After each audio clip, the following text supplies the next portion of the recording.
Sebenarnya pengadilan kita juga sudah menganut namanya sitaan. Total nilai aset yang berhasil dikembalikan kepada negara itu berapa juga? Nah, kalau selama ini kan banyak yang pendekatannya konvensional, itu kan pelaku langsung ya. Tapi siapa di belakang? Beneficial owner dari pemilik pelaku kejahatan yang ada.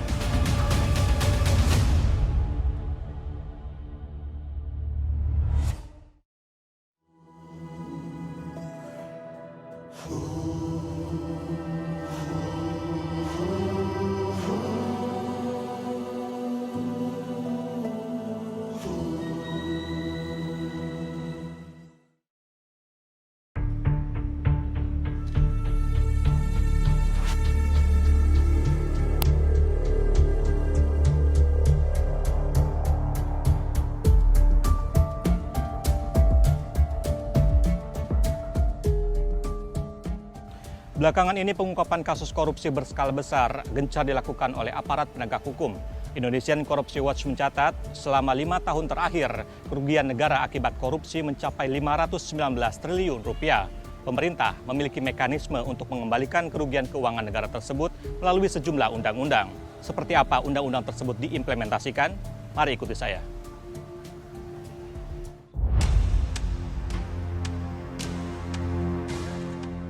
Rentetan pengungkapan kasus tindak pidana korupsi oleh aparat penegak hukum mewarnai awal tahun 2025.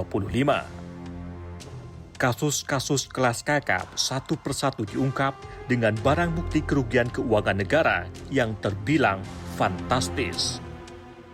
Sebut saja kasus korupsi PT Timah yang merugikan negara sebesar 300 triliun rupiah, kasus tata kelola minyak mentah Pertamina 193 triliun rupiah, hingga kasus PT Duta Palma Group yang mencapai 104 triliun rupiah. Istilah Liga Korupsi Indonesia pun mencuat yang menggambarkan betapa masif dan sistemiknya praktik korupsi di berbagai sektor penting. Namun di saat bersamaan, pengungkapan demi pengungkapan tersebut mengindikasikan besarnya komitmen aparat penegak hukum, baik Polri, KPK, maupun Kejaksaan terhadap upaya pemberantasan tindak pidana korupsi. Nah, penyidik kita ini juga kan pintar, ya, artinya mereka juga belajar kuliah di luar negeri dan tahu informasi di luar negeri, bagaimana penegakan hukum di luar yang memang arahnya juga sudah semakin baik, terutama korupsi, ya, kerugian-kerugian negara sudah dihitung. Keekonomian atau tindak ekonomi kita juga sudah banyak berkembang, ya, tidak tradisional jual beli biasa, ya, pengadaan biasa, tetapi juga dihitung banyak hal-hal yang mengandung ekonomi yang sebelumnya tidak dianggap bervalue, sekarang bervalue, dan inilah yang membuat semakin besar ternyata kerugian negara. Upaya serius untuk menekan tindak pidana korupsi sejatinya sudah dilakukan sejak tahun 2008 saat pemerintah melalui Kementerian Hukum dan HAM menyusun naskah akademik dan draft awal RUU Perampasan Aset. Presiden Prabowo Subianto juga terus menegaskan komitmennya untuk segera mengesahkan RUU Perampasan Aset agar negara memiliki instrumen hukum yang kuat dalam mengembalikan aset hasil tindak pidana korupsi dan kejahatan lainnya ke kas negara. Meski Belai tersebut belum juga disahkan karena berbagai dinamika politik dan hukum, mekanisme penyitaan aset tetap menjadi instrumen penting dalam proses penegakan hukum.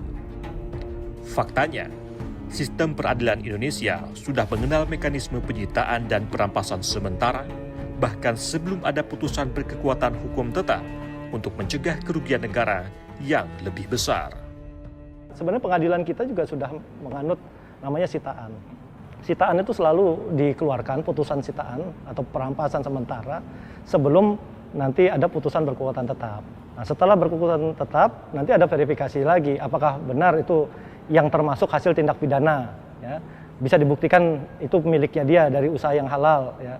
Nah, hal-hal yang seperti itu kan bisa dipisahkan, gitu. Kemudian, tetapi kalau tidak segera disita, tidak segera dirampas, sementara perampasan sementara tidak dilakukan, itu akan menimbulkan nanti lebih banyak kerugiannya, gitu kan. Nah, hal-hal terutama hal-hal yang memang susah dibuktikan asal-usulnya, kemudian perolehannya secara tidak halal atau tindak pidana, itu kan gampang sekali bisa segera untuk kita deteksi dan dirampas. Pemerintah pun telah menetapkan mekanisme pengembalian harta hasil korupsi melalui sejumlah undang-undang yang berlaku. Salah satunya adalah Undang-Undang Nomor 31 Tahun 1999 tentang Pemberantasan Tindak Pidana Korupsi, sebagaimana telah diubah dengan Undang-Undang Nomor 20 Tahun 2001 yang mengatur tentang pembayaran uang pengganti dan proses lelang atas aset pelaku tindak pidana korupsi sebagai bagian dari pemulihan kerugian keuangan negara. Jadi barang yang bisa dilelang di KPKNL itu ada 3 kategori. 1, ya, dalam proses penyelidikan itu ada persetujuan dari tersangka. Namun ini nggak mutlak karena si penyidik punya hak subjektif untuk memastikan bahwa ini harus dilelang karena kan bisa merugikan negara, bisa berbahaya pada orang lain dan barangnya cepat rusak. Ya, tetap akan lakukan eksekusi. Dan yang kedua, pada saat penyidikan, ya, pada saat sudah di lembaga peradilan, nah harus izin majelis. Ya, kemudian yang ketiga, kalau sudah ada putusan dirampas, otomatis eksekutor langsung mengajukan permohonan ke kita dengan tentunya dokumen-dokumen persyaratan sesuai dengan jenis barangnya. Seluruh tahapan lelang dilakukan dengan prinsip transparansi dan akuntabilitas. Dengan demikian, masyarakat dapat berpartisipasi dalam lelang dengan keyakinan bahwa proses lelang berjalan secara terbuka dan adil. Yang pertama, kita mencoba memastikan dengan portal lelang, dengan pengumuman lelang, ya, terus kemudian publikasi sendiri. Ya. Di aplikasi yang kita bangun, itu ada audit trail. Kita juga sudah dikawal oleh kawan-kawan dari Ijen, BPK pun juga sedang kadang-kadang audit juga. Nah, harapannya dari situ tentunya tidak bisa si pelelang ini melakukan apapun juga. Terus tidak ada pemenang lelang yang tidak menawar. Ya, nama itu ada di server. Servernya di Kementerian Keuangan kami join domain. Jadi tidak bisa sembarangan kita buka dan orang yang pakai pun nggak akan kelihatan siapapun juga. Ini dari sisi teknologinya. Untuk menjaga kepercayaan publik terhadap upaya pemulihan aset hasil kejahatan, keberadaan rumah penyimpanan benda sitaan negara atau rubasan menjadi krusial. Disinilah seluruh barang sitaan dikelola secara tertib dan akuntabel sehingga proses lelang maupun pemusnahan dapat dipantau dan diaudit secara terbuka oleh berbagai pihak.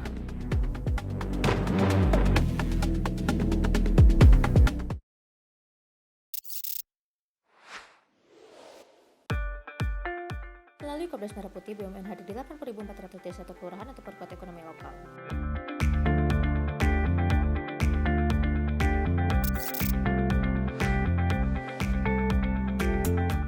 Melalui program Suara Rakyat di Papua dan NTT, BUMN mewujudkan akses pendidikan berkualitas di pelosok demi pemerataan pembangunan.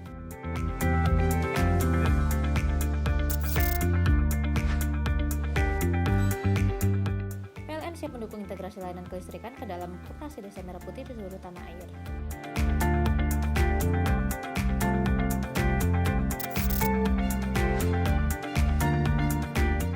Direktur Utama PLN Darmawan Prasojo menyebutkan Koperasi Desa sebagai mitra strategis PLN dalam memperluas jangkauan layanan kelistrikan hingga ke akar rumput.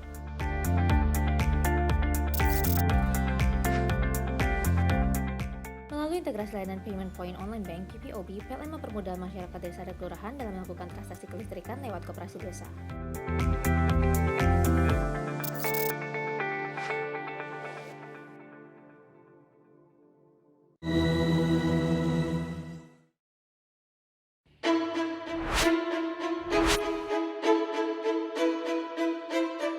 Mekanisme pengembalian aset hasil tindak pidana korupsi yang tertuang dalam Undang-Undang Nomor 31 Tahun 1999 junto Undang-Undang Nomor 20 Tahun 2001 tentang pemberantasan tindak pidana korupsi tak lepas dari berbagai tantangan. Salah satunya adalah penurunan nilai aset selama proses hukum berlangsung. Aset yang disita berisiko mengalami kerusakan atau depresiasi jika tidak dikelola dengan baik.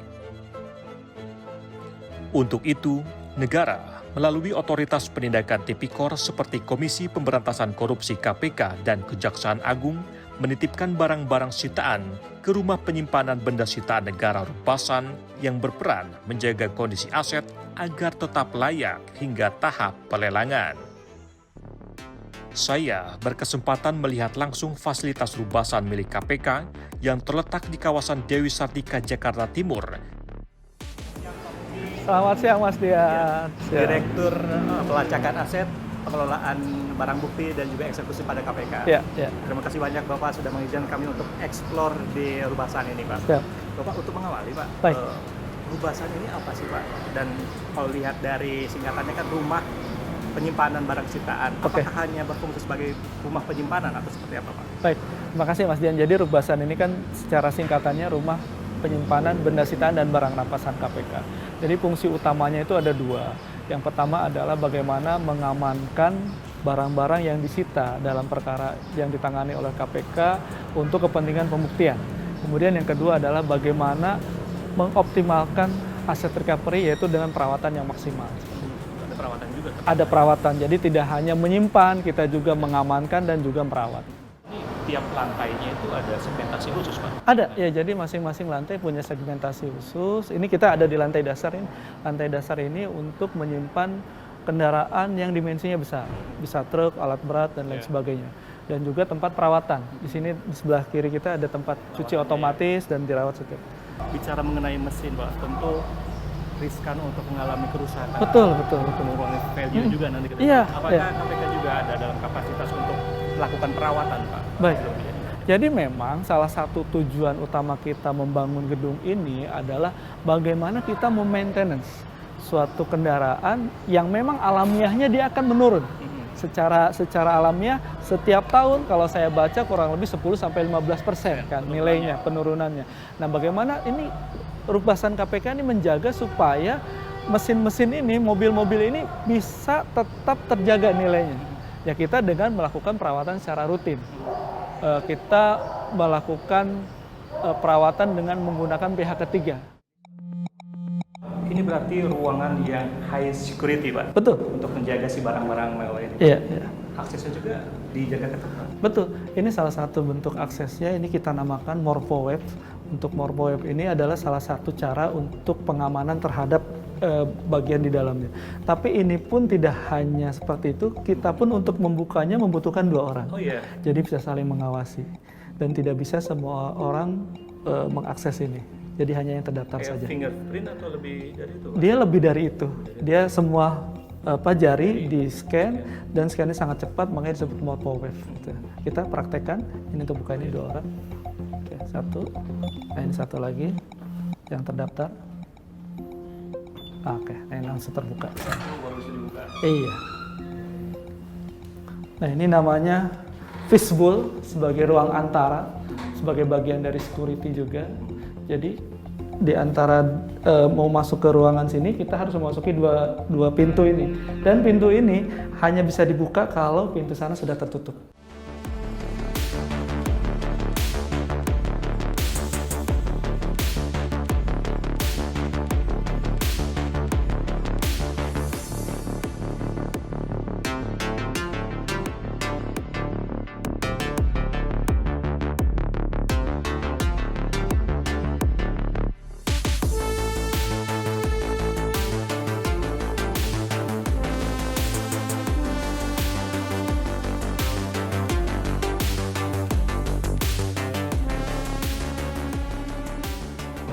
Pak, ini menjadi highlight mungkin Pak dari peran dan Rubasan ini mengenai pengembalian kerugian negara dari aset-aset yang dilelang. Selama tahun 2024 kemarin, total nilai aset yang berhasil dikembalikan kepada negara itu berapa juga? Kalau secara keseluruhan di tahun 2024 kita mencapai 739 miliar secara keseluruhan aset recovery. Tapi dari lelang itu sendiri kita mencapai kurang lebih 43 miliaran. Upaya untuk meningkatkan penerimaan negara melalui optimalisasi pemulihan aset atau aset recovery dan penyelamatan keuangan negara harus diperkuat dengan kualitas hasil analisis dan hasil pemeriksaan aliran dana transaksi keuangan yang akurat. Pusat Pelaporan dan Analisis Transaksi Keuangan PPATK mengambil peran terhadap pemasukan keuangan negara, baik dalam bentuk denda maupun uang pengganti keuangan negara, melalui analisis transaksi keuangan yang menjadi rujukan bagi para penyidik lembaga anti rasuah. Nah, laporan transaksi keuangan mencurigakan yang disampaikan kepada PPATK analisis, setelah dianalisis kalau ada indikasi tindak pidana pencucian uang, maka hasil analisis dan hasil pemeriksaan yang dilakukan PPATK tadi disampaikan kepada penyidik. Jadi lebih mudah penyidik di dalam melakukan proses penegakan hukum ya.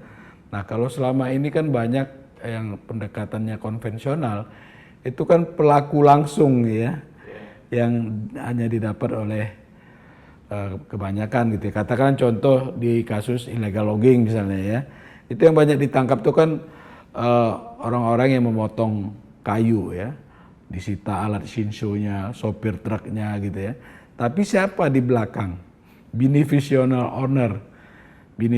owner dari pemilik pelaku kejahatan yang ada.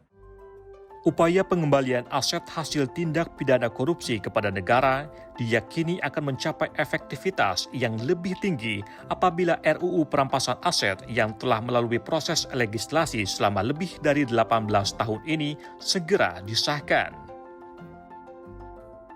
Undang-undang perampasan aset sangat penting untuk memiskinkan koruptor.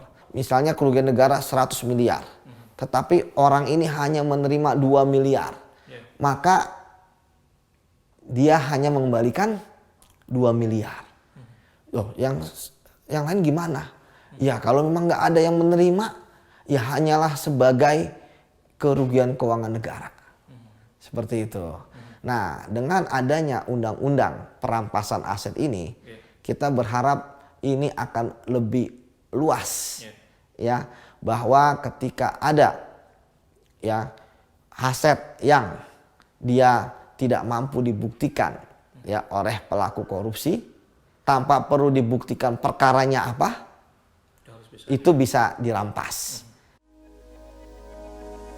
Institusi penegak hukum yang juga turut menindak pidana korupsi adalah Kejaksaan. Sepanjang tahun 2024, Kejaksaan Agung tercatat berhasil menyelamatkan keuangan negara hingga 44,13 triliun rupiah dari penyitaan dan pemblokiran aset korupsi serta pemulihan aset negara hingga 1,3 triliun rupiah melalui Badan Pemulihan Aset BPA.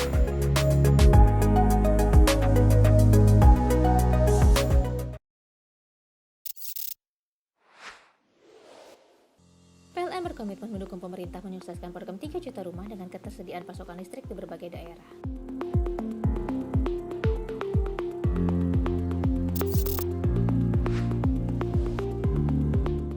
Program 3 juta rumah upaya untuk mendukung misi PLN membangun keberlanjutan energi dan kesejahteraan masyarakat.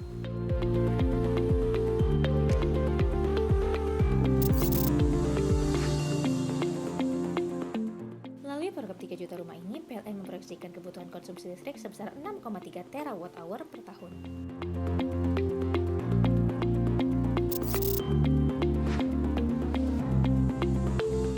PLN telah mengembangkan aplikasi PLN Mobile yang memberikan solusi digital untuk mendukung program 3 juta rumah.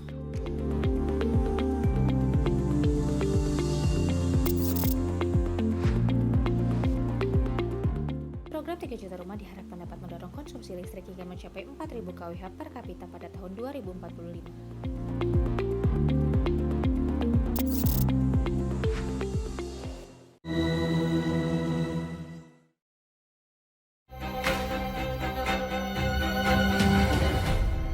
Pendekatan penanggulangan tindak pidana korupsi kini bergeser dari model retributif yang hanya berfokus pada pemidanaan menuju pendekatan represif instrumental yang menitik beratkan pada pemulihan kerugian negara dan pemberian efek jera melalui perampasan aset hasil korupsi. Untuk mendukung upaya tersebut, Badan Pemulihan Aset BPA dibentuk sebagai bagian dari organ struktur Korps Adiaksa, sekaligus menjadi titik sentral dalam upaya mewujudkan penegakan hukum yang berorientasi pada pemulihan keuangan serta perekonomian negara. Artinya kalau kita melakukan upaya penindakan terhadap satu tindak pidana korupsi, maka upaya pemulihannya juga harus sejalan, dan itu adalah komitmen kita, ya kan? Bagaimana bahwa penegakan hukum tipikor itu tidak hanya menghukum orang, ya, menghukum pelaku, tetapi juga bagaimana upaya pengembalian kerugian keuangan negaranya, pemulihan hak-hak negaranya, pemulihan asetnya. Nah, itu juga bisa sejalan, itu bisa balance, seimbang, sehingga bahwa di satu sisi ada pelaku yang dihukum, tetapi di sisi lain juga ada pemulihan terhadap keuangan negara itu bisa dilakukan. Berbekal peraturan Presiden PP nomor 15 tahun 2024 tentang organisasi dan tata kerja Kejaksaan Republik Indonesia, BPA hadir dengan segala tugas dan wewenangnya dalam menyelenggarakan penelusuran, perampasan, dan pengembalian aset perolehan tindak pidana dan aset lainnya kepada negara.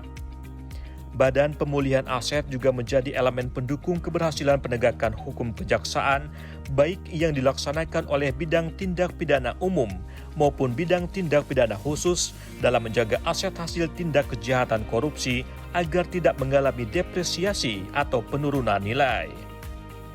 Selama ini atau dulu misalnya terkait dengan penanganan barang-barang sitaan, kemudian barang bukti, barang rampasan itu, nah itu kan dengan adanya Badan Pemulihan Aset akan semakin terkelola, ya, terkelola dengan baik, dan bisa dilakukan monitoring terhadap pengelolaannya, ya.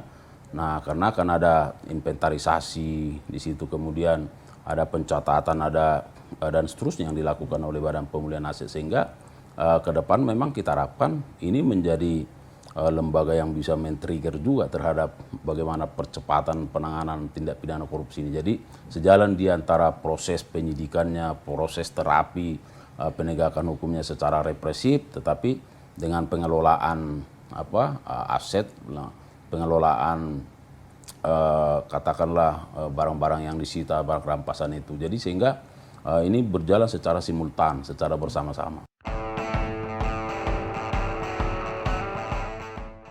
Untuk memaksimalkan perannya, Satuan Kerja BPA mengakar hingga ke tingkat kejaksaan negeri di 64 wilayah. Gedung Pengelolaan Barang Bukti dan Barang Rampasan Kejaksaan Negeri Mojokerto, Jawa Timur menjadi salah satu percontohan pengelolaan aset hasil korupsi dengan berbagai fasilitas penunjang yang mumpuni. Kita mengelola titipan barang bukti berupa kendaraan bermotor, baik roda 4 maupun roda 2, yang pada saat proses untuk baik penyidikan maupun proses persidangan dititipkan di gedung barang bukti untuk kita kelola, antara lain kita pendataan, kita perawatan, dan sampai dengan pengembalian nantinya. Pengelolaan aset di gedung seluas 8.000 meter persegi ini pun dilakukan secara profesional, dirawat dengan ketelatenan oleh para pekerja terlatih, sehingga seluruh aset dipastikan dalam kondisi baik dan tidak mengalami penyusutan nilai.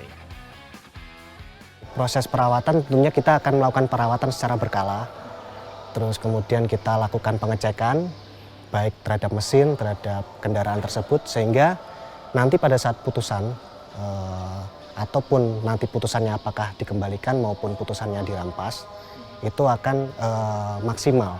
Apabila nanti putusan pengadilan negeri menyatakan bahwa kendaraan tersebut dirampas, maka kami akan melakukan proses antara lain juga kami akan lakukan penilaian kembali kepada pejabat yang berwenang, yaitu di KPKNL. Untuk selanjutnya kami lakukan pelelangan terhadap barang bukti tersebut, kemudian uang hasil lelangnya akan kami setorkan kepada kas negara. Aset tanah juga turut menjadi salah satu objek yang paling sering disita dalam tindak pidana korupsi. Pada praktiknya, penyitaan tanah kerap terkendala status hukum seperti sengketa kepemilikan atau tumpang tindih sertifikat.